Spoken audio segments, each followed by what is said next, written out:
Aska duduk di ujung ranjang dan membuka amplop itu tergesa-gesa. Rasanya tak sabar untuk membaca tulisan Mira. Ia menyipitkan matanya. Selain lipatan kertas, ia menemukan benda lain ada di dalam. Satu kotak berisi cincin. Ia pernah membelikan cincin itu untuk Mira. Wanita itu mengembalikan cincin ini padanya. Aska membaca bait demi bait surat Mira dengan hati teriris-iris. Dear Aska, terima kasih untuk kebaikanmu selama ini. Terima kasih telah membiayai pengobatan ibuku.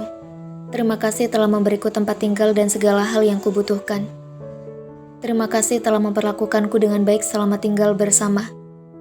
Namun aku tahu, semua ini adalah akumulasi dosa yang terasa manis. Sedari awal aku menyadari bahwa aku telah salah melangkah. Aku pikir, semua akan mudah karena aku menjalani pilihan ini semata demi ibuku. Aku berusaha menjaga diriku untuk tak jatuh padamu. Aku bahkan memandang diriku rendah karena aku menjual tubuhku untuk uang. Hingga tanpa ku sadari, perasaan ini mengalir begitu saja. Aku mulai berangan bagaimana jika nantinya kita menikah. Bagaimana jika akhirnya kamu jatuh cinta padaku dan ingin meresmikan hubungan. Aku seperti gadis yang baru mengenal cinta.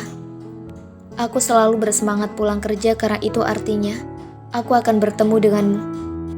Aku berusaha menyenangkanmu di segala urusan, entah ranjang maupun masakan. Prinsipku perlahan pudar meski aku masih saja merasa berdosa atas pilihan ini. Cinta seolah membutakanku. Aku hanya ingin bersamamu. Aku takut kehilangan momen bahagia bersamamu. Sampai akhirnya, aku terlambat menstruasi dan waktu periksa, aku dinyatakan hamil. Entah bagaimana mendeskripsikan perasaan ini. Jujur aku takut, aku bingung, terbayang beragam cara untuk membesarkan anak ini sendiri. Karena aku tak yakin kamu akan bertanggung jawab. Dan dalam kesepakatan yang pernah kita sepakati, aku tak akan menuntut apapun darimu. Saat kita bertengkar kemarin, aku sebenarnya ingin memberitahumu bahwa aku hamil. Namun suasana hatimu sedang buruk. Kamu marah padaku karena memberitahu pada Gavin bahwa kamulah dalang dari permasalahan antara Gavin dan Rhea. Aku memohon pada Gavin untuk tak menuntutmu. Percayalah, dia orang yang baik. Aku harap kamu bisa berdamai dengannya dan tak lagi terobsesi untuk menghancurkannya. Saat kamu bilang kamu tak suka pernikahan dan bahkan mengatakan aku jalang, menuduhku menjual tubuhku pada Gavin, aku rasa semua memang sudah berakhir. Aku tak perlu lagi bertahan dan berharap akan manisnya gambaran keluarga kecil dalam ikatan sah.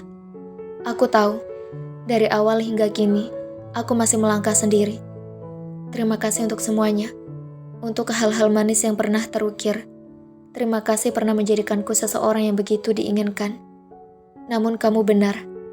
Jalang mungkin tetaplah jalang. Kita tak akan pernah sederajat dan kamu bisa mendapatkan siapapun selepasku pergi. Aku akan membesarkan anak ini sendiri, dan aku tak akan menceritakan apapun tentangmu padanya. Anggap tidak pernah terjadi sesuatu antara kita. Mira. Aska mengusap wajahnya. Tanpa bisa dicegah, air mata itu berlinang. Membayangkan sosok yang dulu bisa ia peluk kapanpun, kini entah berada di mana dengan membawa anaknya dalam kandungannya. Patah hati bukanlah hal asing untuknya. Tapi kali ini bukan hanya hatinya yang patah, tapi juga kehidupannya. Ia tak akan bisa tenang menjalani hari ketika ia tahu ada seorang wanita yang sekarang entah berada di mana tengah mengandung anaknya. Berjuang sendirian. Kedua mata itu menelisik ke sekeliling ruangan. Ia merindukan Mira. Sangat merindukannya.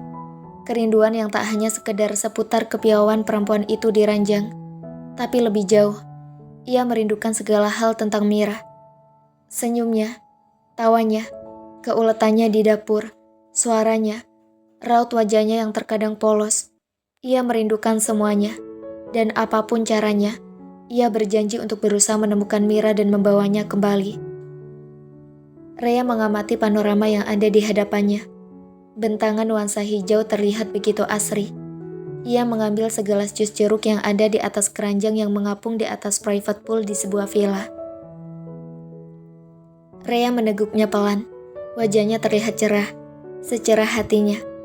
Selama seminggu ke depan, Gavin akan mengajaknya berpetualang menelusuri destinasi wisata menarik di Bali.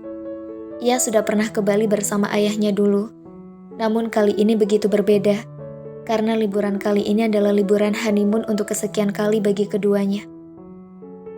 Gavin menceburkan diri ke kolam, bergabung dengan sang istri yang tersenyum padanya. Gavin memeluk pinggang sang istri lalu mengecup pipinya. Rhea mengalungkan tangannya pada leher Gavin dengan senyum yang tak lepas. "Kamu bahagia kan?" tanya Gavin sembari mengusap pipi Rhea. Rhea mengangguk dengan senyum lebih lebar. "Bahagia banget. Puas-puasin seminggu ini untuk bersenang-senang. Jangan mikirin hal lain lagi," ucap Gavin. Rhea tersenyum tipis. "Bagaimana aku bisa memikirkan hal lain? Di pikiranku cuma ada Mas Gavin." Rhea mencubit pipi suaminya pelan. "Udah mulai pinter ngegombal nih." Gavin menggelitik pinggang Rhea. Rhea tertawa. "Belajar dari Mas Gavin." Keduanya saling menyipratkan air ke badan masing-masing, lalu berkejaran di dalam kolam.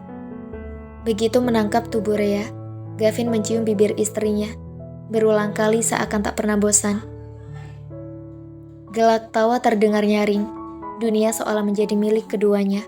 Mereka tahu, rintangan itu akan selalu ada, namun keduanya yakin, selama mereka bersama dengan cinta yang kuat, kerikil atau batu besar sekalipun akan dapat mereka singkirkan. Cinta itu akan selalu bertahta pada hati yang menghargai arti ketulusan dan kesetiaan.